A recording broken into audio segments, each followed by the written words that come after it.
Hello everyone, this is Xiao and welcome to my EDCI 338 case study presentation. This presentation is about comparing the difference between traditional media and social media. I record this presentation to help you to understand the basic idea that I wrote in my paper. In this presentation, I will be covering four parts. The first is introduction, the second is background, the third is main body part, and the last is conclusion. In the first introduction part, I'll be talking about MH370 incident. In the background part, I'll be talking about the situation that traditional media and social media are facing now. In the main body part, there will be 3 points. The first is the news from different sources. The second is rumors misleading public disorders. The last part is the audience have the right to know the truth. For people who don't know what is MH370, here are some informations. MH370 is a flight that carries 239 passengers from Kuala Lumpur, which is a city in Malaysia, to Beijing. However, it lost contact on the South Indian Ocean waters. After the incident happened, most global media involved in reporting the news.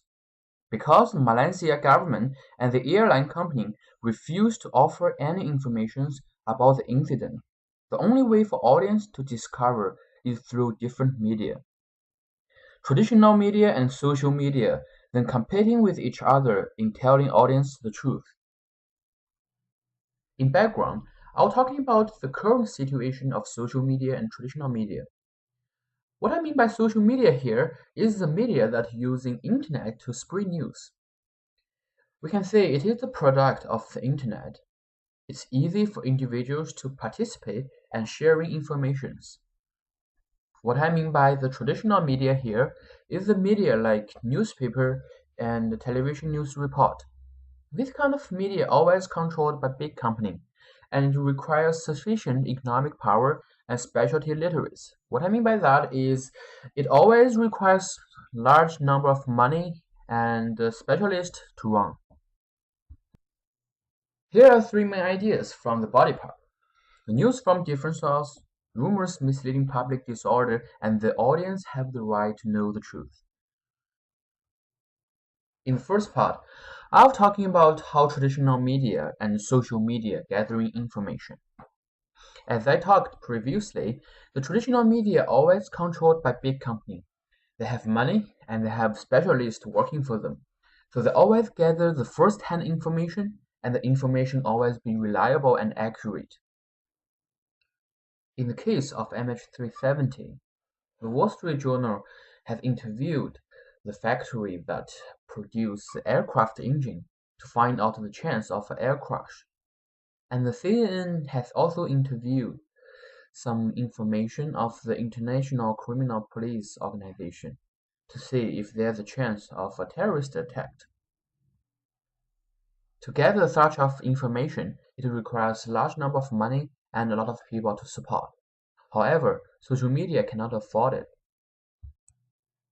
However, the number of information that collected by social media is far beyond traditional media, although it is not reliable and accurate like traditional media. And because social media is not as formal as traditional media, it always has the ability to rendering the information and getting close to the audience. Compared to social media, traditional media is more of authority. The second part is rumors misleading public disorder. In this part, I will compare traditional media and social media in the way of accuracy and reliability. As I talked in the first part, traditional media always controlled by a big company and they have money, they have people. So they can always do the interview, they can always do the research to guarantee the source they are gathering is accurate and reliable.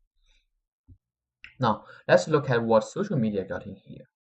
Because the social media has less human resource and financial support, so it is always lower standard in reporting the news. However, because of the internet, social media can always go around really quick. For example, when MH370 lost contact, the newspaper of that day had already printed and published. it is too late to report that breaking news. On the contrast, social media had spread the news since the second the incident happened. Moreover, traditional media is more like one way. What I mean by one way here is it doesn't support the audience to express their own opinion. So the audience can only listen to the traditional media but cannot express their ideas. However, social media does a better job. The third part is audience have the right to know the truth. Again, as I talked, the traditional media always controlled by big company, but sometimes controlled by the government. The news it report could be reliable but not objective. In social media, audience not only taking the information but also exchange with their own ideas. Compared to traditional media, social media is more of interaction and flexibility. Now, I had to compare the difference between social media and the traditional media. Both of them have its advantages and disadvantages. The authority and the preciseness of the traditional media is very important. Also, the interactive and real-time efficiency of social media is valuable. They cannot replace each other. And also, I think the combination of these two medias will bring us huge benefit in the future.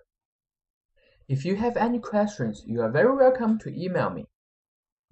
Thank you very much for watching my presentation.